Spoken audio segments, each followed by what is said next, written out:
Hi guys, I am talking to you from my hotel room here in Richmond Hill, um, and I am eating Girl Guide cookies. Mm. And I am reading through the feedback that Miss Newhall has left for me on your Literature Circle meetings, and I thought I would just take a moment to kind of reflect on that and maybe help, well, not necessarily help to clarify some things, but maybe kind of put your mind at ease at a couple of things.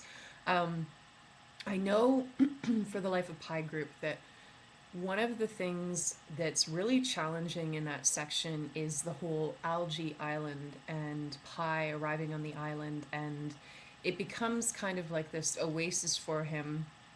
And then he discovers the weird tree with the fruit and the teeth inside that. And every time I teach this book or we study it in class, I don't really teach it. That comes up as an issue. And I have to say that we've never really gotten a clear resolution on what we think that means.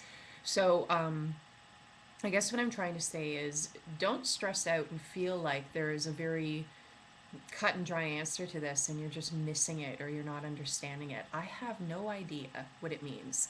And questioning what that scene means and what its purpose is really important. So if we kind of think about, all right, what does make sense about that scene? Well, the first thing that comes to my mind is archetypal imagery and how this is kind of like the Garden of Eden.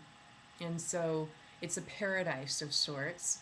And if you think about what is the requirement for Adam and Eve to stay in paradise, well, it's ignorance, because as soon as they eat from the tree of knowledge, there's that tree thing.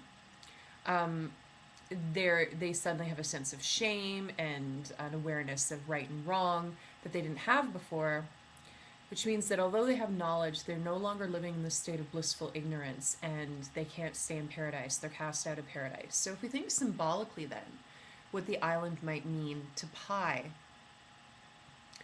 if we think of this quest as not just a literal quest, but one for identity and self-realization, if Pi stays on this island, it could symbolize that remaining in a state of ignorance. And while that might be blissful, it isn't the reality. And in order for him to achieve self realization, he has to leave that behind.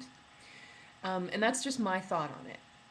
And so I'd be interested in seeing what you guys think, maybe in the blog posts. So that's all I wanted to say about Life of Pi, 3-Day Road people. I hope that you guys discussed the discovery that we make about why there's a mix-up about Elijah and Xavier at the train station, why Nisk is expecting Elijah and actually sees Xavier.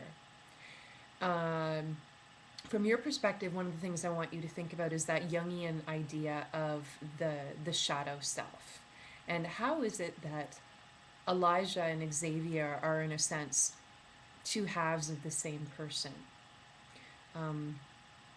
That Elijah represents Xavier's shadow self, that dark part of himself that he doesn't want to admit exists. And that would be something that you'll believe we all had. We all had this shadow self that we wanted to deny.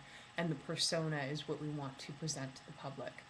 And so think about how Elijah and Xavier work in that way. And I think that's all I wanted to say. So I will sign off for now.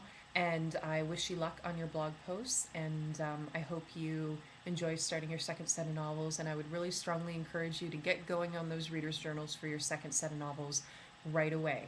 Okay? So take care. I'll see you guys on Monday. You guys are awesome.